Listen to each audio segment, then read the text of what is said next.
On a damp morning in March of 1976, in Knox County, Missouri, the county road inspector stood at the edge of a narrow creek and told Walter Hensley he had 60 days to find another way across it, or stop farming the back half of his own land. The bridge was gone. Not damaged, not cracked, gone.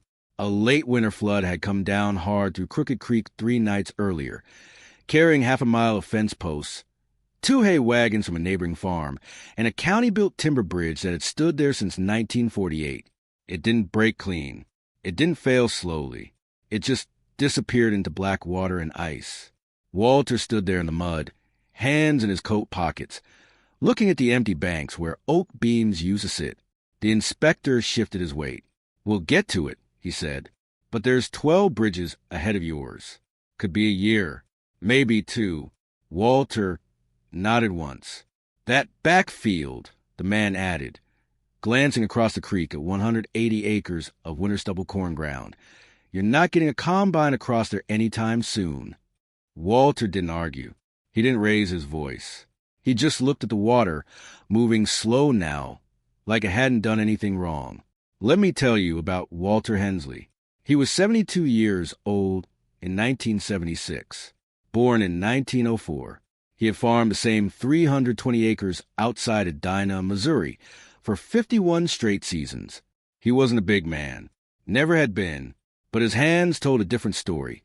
Thick, square, permanently stained by grease and soil. The kind of hands that didn't shake, even in winter. He had outlived 2 droughts, 3 market collapses, and 1 war that took his older brother and sent back a folded flag.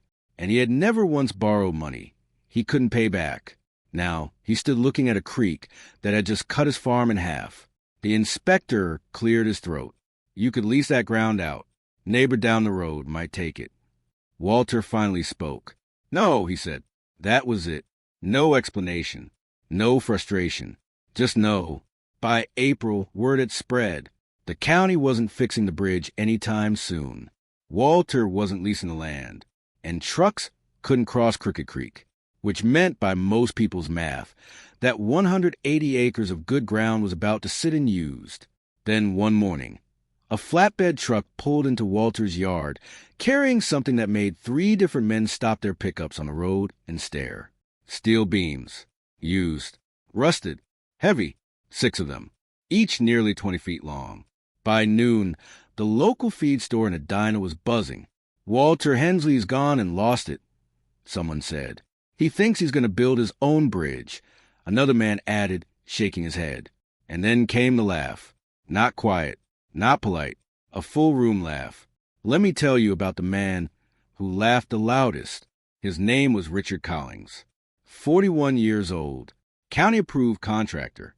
Owned a small construction outfit that handled culverts, grading, and the occasional bridge repair for Knox County. Clean boots. Clean truck. Clean numbers. He had built 3 county bridges in the last 5 years, and he knew exactly what one required. Permits. Load calculations, soil testing, concrete footings, crews. Not a 72-year-old farmer with 6 rusted beams and a stubborn streak. Richard leaned back in his chair, coffee in hand. "He's going to get someone killed," he said, grinning. "You don't just build a bridge because you feel like it." The room chuckled again. 2 days later, Richard drove out to Walter's farm, not out of concern, out of curiosity. He found Walter down by the creek, standing next to those beams, measuring something with a worn tape that looked older than the bridge that had washed away. Richard stepped out of his truck, boots crunching gravel. "You planning something?" he asked. Walter didn't look up. "Yes." Richard smiled. "You know you can't just build across a county waterway." Walter pulled the tape back in. Slow. "I can build on my land," he said. Richard laughed again. Not loud this time. "Just enough. You don't have equipment. You don't have a crew. And you sure don't have the engineering." Walter finally turned. His eyes were steady. "I have time," he said. That was the moment. That was the line people remembered later. But right then, it sounded like something else. It sounded like a man who didn't understand what he was up against. And Richard shook his head, still smiling, as he walked back to his truck. "Don't say I didn't warn you," he called over his shoulder. Walter didn't respond. He just went back to measuring. By May, he had started digging. Not with a backhoe, not with hired help, with a 1949 Farm-A-Lam. Let me tell you about that machine. Bought new by Walter's father in the spring of 1950 for $1,400 from a dealer in Kirksville, Missouri. 38 horsepower, four-cylinder engine, cast iron block thick enough to outlast the man driving it. No electronics, no sensors, no excuses. Walter had rebuilt the engine twice. He knew every sound it made.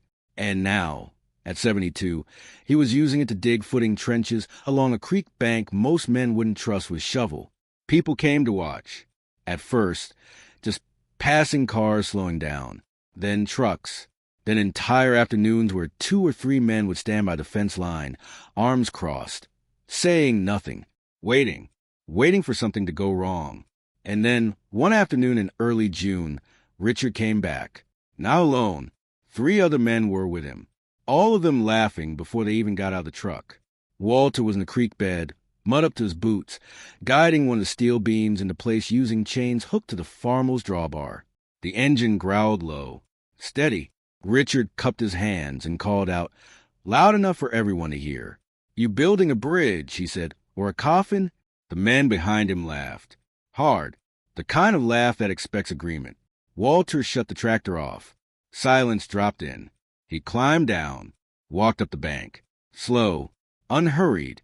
He stopped a few feet from Richard. Didn't look at the other men. Just at him. It'll hold, Walter said. Richard smirked. For what? Chickens? Another laugh. Walter nodded once. For whatever needs a cross, he said.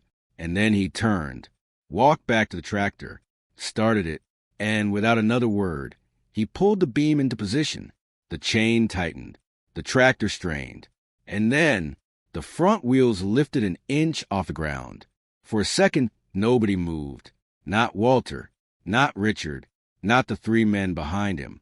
The front tires of that 1949 Farm-A-Lam hovered just barely above mud, the weight of the steel beam dragging against the chain like something alive, something that didn't want to be placed. Then the tractor settled back down. Walter adjusted the throttle. Lower, softer. The engine note changed. Not louder, not stronger, just deeper. The chain tightened again. This time the beam shifted. An inch, then 2, and slowly, impossibly slowly, it slid into place between the banks of Crooked Creek. Nobody laughed. Not that afternoon. Let me tell you something most people don't understand about machines like that Farmel. Horsepower gets all the attention. It's what's printed in brochures. It's what dealers use to brag about. But horsepower is speed. It's how fast work gets done. Torque is something else entirely. Torque is force. It's what lets a machine move something that doesn't want to move. Old tractors were built for torque. Low RPM, heavy flywheels, long strokes inside those cast iron engines. They weren't trying to win a race. They were trying to outlast resistance. Modern equipment is precise, efficient, incredible in its own way.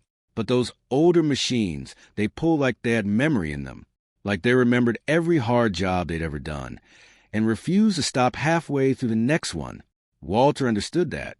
He always had. By July, the beams were set, not perfectly aligned, not according to any blueprint, but solid, resting on stone footings Walter had laid himself. One rock at a time, using limestone haul from the edge of his own property. Richard drove by twice that month. Didn't stop, didn't laugh either. But he watched.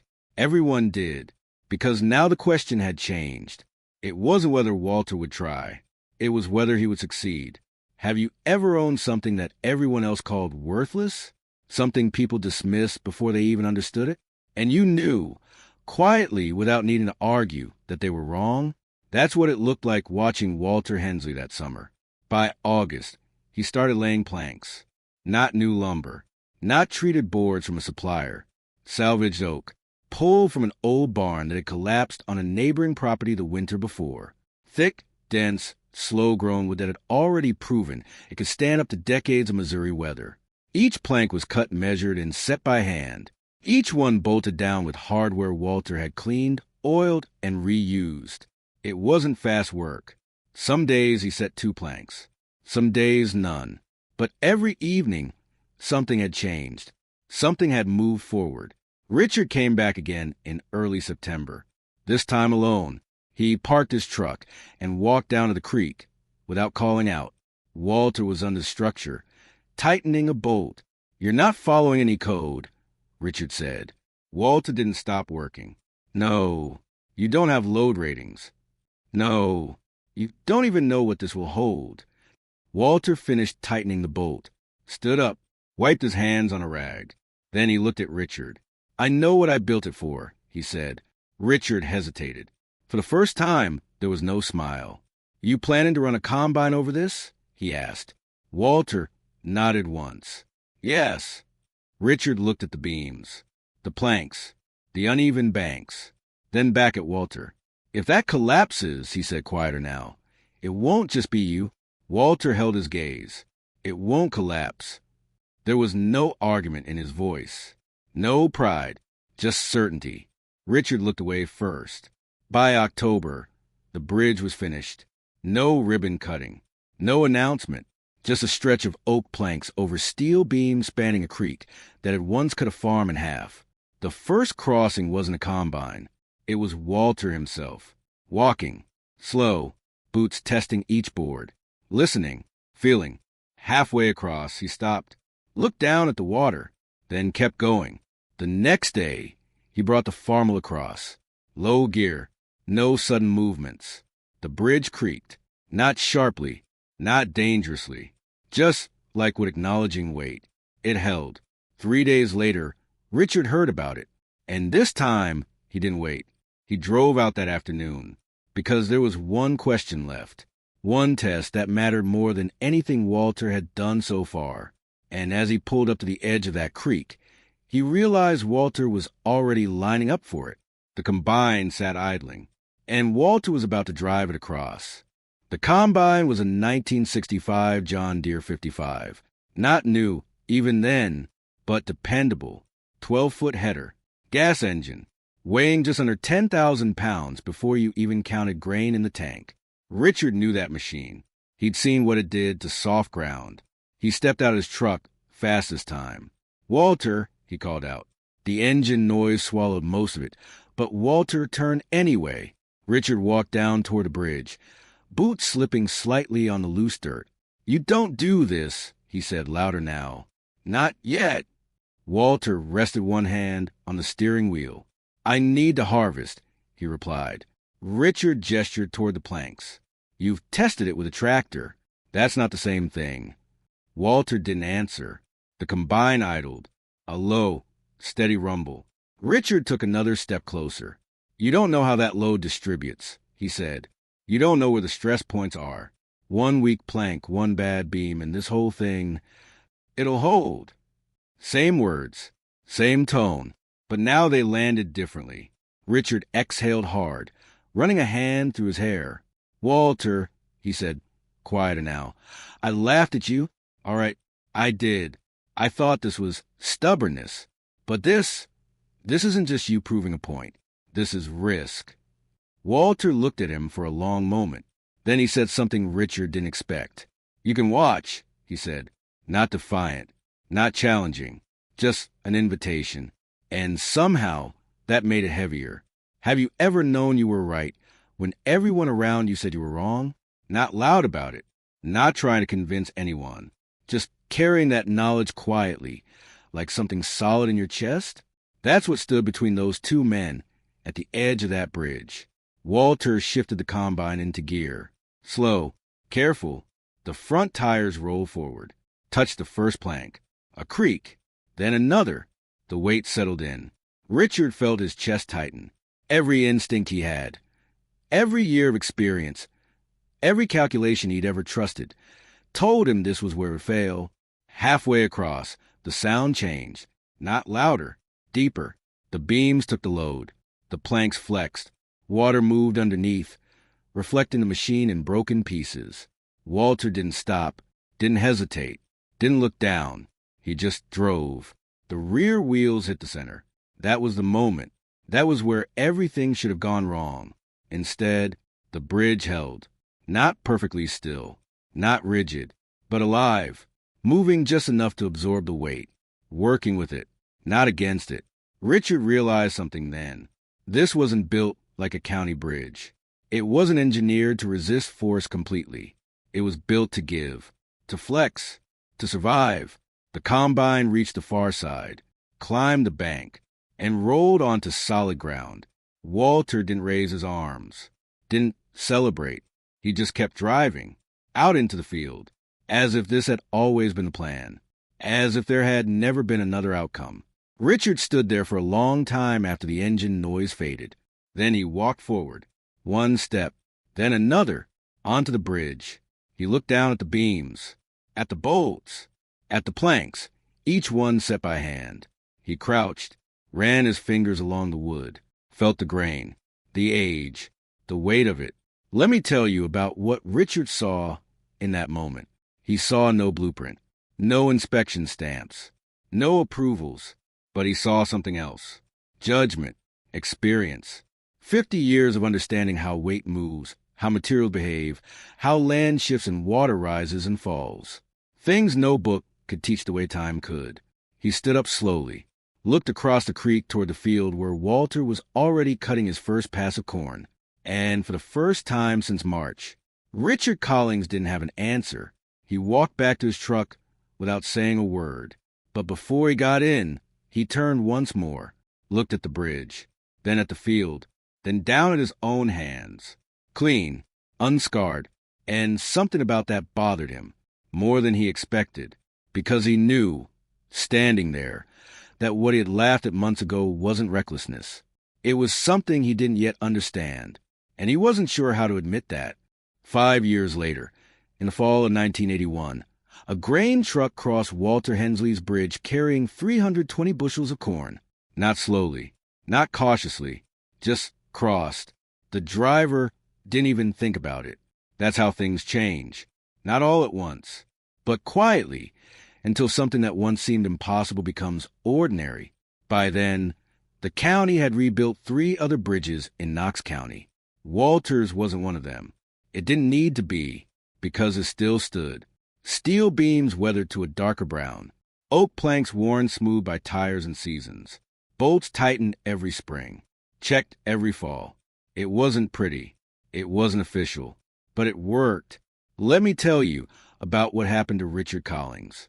In 1982, he stopped bidding on small county bridge repairs. Not because he failed, because he changed. He started studying older construction methods. Timber flex design, stone footings, load distribution that didn't rely entirely on rigidity. He never said it publicly, never gave a speech. But he came back to Walter's farm more than once, not to argue, to ask questions, and Walter answered them the same way he always did, simply, without ego. By 1985, Richard had incorporated some of those principles into his own work. Bridges that lasted longer, required less maintenance, handled floods better than the ones he used to build. People noticed. They just didn't know where it came from. Walter never told them. He didn't need to. Have you ever seen someone prove something without ever saying, "I told you so"? That's what this was. Walter farmed another 9 years after that first crossing. He slowed down. Of course he did. But he never stopped crossing that bridge. Never stopped trusting it. In January of 1990, Walter Hensley passed away in his sleep at the age of 86. No debt, no unfinished work. His son Daniel took over the farm. Different generation, different equipment, but the same land and the same bridge. Daniel thought about replacing it once. In 1998, after a particularly heavy spring flood, he got quotes, looked at permits, talked to the county. Then he walked down to the creek one morning, stood where his father used to stand, and watched a loaded truck cross without hesitation. He canceled the plans. It's still there. As of 2006, 30 years after Walter set the first beam, trucks still cross that bridge, not because it was lucky, not because it hadn't been tested, but because it had been built by someone who understood something deeper than measurements, something quieter than approval. Let me tell you about that understanding. It isn't written down. It doesn't come with a certificate.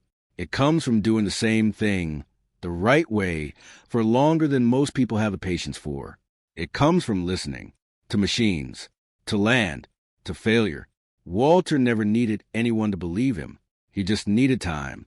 And in the end, time was the only thing that proved him right. Some things don't need permission to last. They just need someone who refuses to build them any other way. If you knew someone like Walter, someone who built something with their own hands when everyone else said it couldn't be done, tell me about them in the comments. I read everyone. And if you want to hear about the farmer in western Iowa who kept a steam tractor buried in a shed for 22 years until the day he needed it to save an entire harvest, that story is coming. You'll want to be here for it.